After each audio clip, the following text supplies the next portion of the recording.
What drove me towards classical composition was the fact that I was, to be honest, pretty burned out with being a guitar player and playing guitar. So I was attracted to other mediums of expression that I knew nothing about.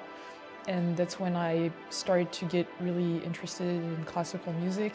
And when I started studying it, I discovered a whole world of music that I knew nothing about, because classical music is so wide in genres and it expands over so much time that it was really refreshing.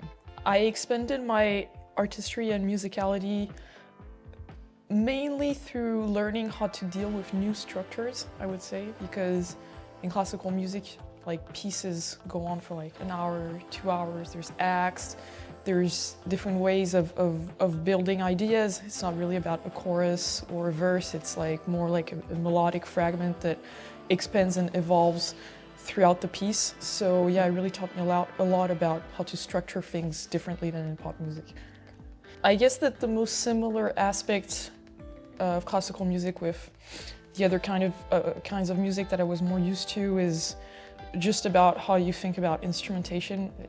This can sound weird, but you know, when you're doing like more electronic or pop stuff, you really think about what sound is going to carry which idea, which is a very similar way that classical music operates, just with like a way bigger family of instruments. And the way it differs is kind of what I touched on a little bit before, is how you think about structure and how to make things even bigger than what they're supposed to be and what they can be. What I like the most about experimenting with other genres is learning about the other genres, because with the Metropole Orchestra or the London Contemporary Orchestra, or more recently the London Symphony Orchestra, we've always been working with artists that are so different from each other. It can range from really experimental stuff like Mika Levy to very super pop music, like this Dutch artist that we worked with that's called Mo, where it was like really big pop music. So yeah, every artist comes with its own story, its own style, its own way of seeing music, and as the conductor, you're here to translate that and to translate those ideas to the orchestra, and you learn really a lot by doing that. With the LCO, well, the project that pushed me the furthest wasn't because it was musically challenging, it's more because we had to record an entire film score in a day that should have taken 3 days. So I remember this session, we started at 9 a.m. and we ended at 9 p.m. without taking a break. And I still remember it, I have PTSD from it. I do precisely remember the first time I actually heard Puccini knowing it was Puccini, because a lot of people have heard Puccini in like pasta advertisements or stuff like that and don't realize it is Puccini. But I really learned about it when I was studying music at school. I had a teacher, a composition teacher, that was very passionate about the work of Puccini, and he really made everybody super passionate about it. And yeah, it's thanks to this teacher that I really became pretty obsessed with the work of that artist. My first impression of his work was that it was very over the top, very dramatic, very crazy stories that made no sense, but that you had to love.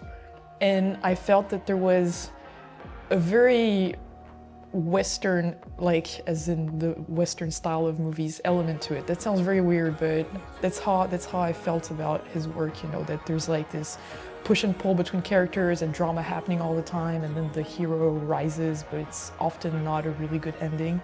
So yeah. The thing that stands out the most to me in his work is the fact that the melodies are really true earworms, meaning that there are some melodies of Puccini that you just hear 5 notes and you're going to think about it your whole life. Like he's really, really good at making melodies that stick out. I mean, the element I wanted to highlight in particular was more of a feeling in his music of everything is like so in your face and over the top. And I really wanted to find a way to have this inside the music. Well, the challenge I had with reworking Puccini's work was the nature of it, which is that he wrote operas, and operas extend over a lot of time. There's so much music in each piece to deal with, So I had to really think about how I was going to approach it.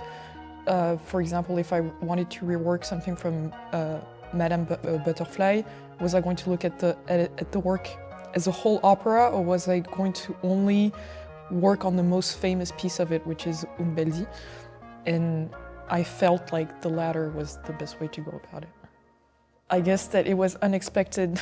The way the music evolved and was created was unexpected. I did not think that we were going to put so much electric guitar and bass and drums and synthesizer in it.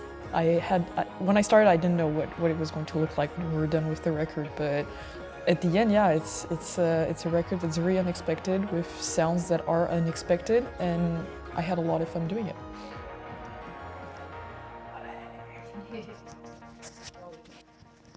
Ah bien ouais, toi aussi, hein.